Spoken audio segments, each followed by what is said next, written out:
UP के रायबरेली से इस समय की बड़ी और अहम खबर सामने आ रही है। पूर्व राष्ट्रपति रामनाथ कोविंद एक दिवसीय दौरे पर पहुंचे रायबरेली। पूर्व राष्ट्रपति और वन नेशन वन इलेक्शन के चेयरमैन रामनाथ कोविंद ने कहा कि वन नेशन वन इलेक्शन प्रथा अगर लागू होती है तो इसका फायदा केंद्र के सत्ताधारी पार्टी को मिलेगा। उन्होंने कहा कि केंद्र की सत्ताधारी पार्टी चाहे भाजपा हो या कांग्रेस या अन्य कोई पार्टी, उसे वन नेशन वन इलेक्शन का सीधा फायदा मिलेगा।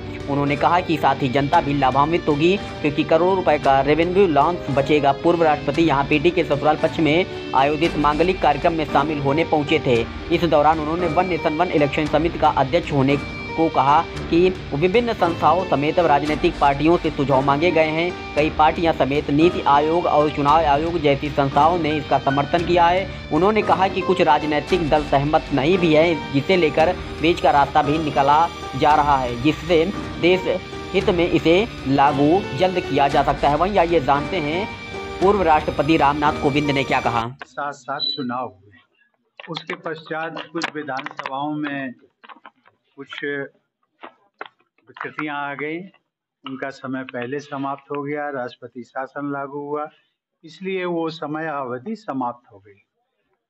इसके परिणाम जो देखे गए और इस पर बहुत सारी समितियों की रिपोर्ट आई है, पार्लियामेंट्री कमेटी की रिपोर्ट आई है, नीति आयोग की रिपोर्ट आई है, भारत के चुनाव आयोग की रिपोर्ट आई है और कई समितियों की रिपोर्ट आई है, जिसमें उन्होंने कहा है कि देश में वन नेशन वन इलेक्शन की जो परंपरा है वो फिर लागू होनी चाहिए।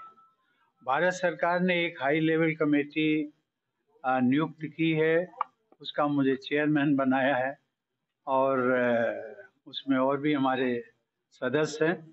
हम सब लोग मिलकर के और जनता के साथ मिलकर के एक वाया मीडिया कुछ निकालने की कोशिश कर रहे हैं। सरकार को सुझाव देंगे कि किस प्रकार से हम इस प्रथा को पुनः लागू कर सकते हैं। मैंने सभी जितने भी राष्ट्रीय रजिस्टर्ड दल हैं उन सब से भी संपर्क किया है, उनके सुझाव मांगे हैं और कभी न कभी हर राष्ट्रीय राजनीतिक दल ने इसका समर्थन भी किया है। कुछ दल हो सकते हैं, लेकिन हम सबसे रिक्वेस्ट कर रहे हैं कि वे आप हमें सकारात्मक अपना सहयोग हमें इसमें दीजिए, क्योंकि इससे देश का हित है। ये एक राष्ट्रीय हित के मुद्दा है, इसमें किसी भी राजनीतिक दल का कोई लेना देना नहीं है। एक एग्जाम्पल हम आपको देते हैं, आप बड़े विद्वान मीडिया के लोग हैं, आप इस पे सोचिएगा कि ये प्रथा यदि लागू होती है तो उसका जो भी केंद्र में राजनीतिक दल सत्ताधारी दल होगा उसको फायदा होगा, वो चाहे बीजेपी हो, चाहे कांग्रेस हो या दूसरे राजनीतिक दल हो, इसमें किसी प्रकार का भेदभाव नहीं है। और उससे सबसे बड़ा जो फायदा होने वाला है वो आम जनता को होने वाला है। वो जितना रेवेन्यू जो आएगा, जितनी बचत होगी जाकर के, वो आपके विकास कार्यों में लगाया जा सकता है। बहुत बहुत धन्यवाद।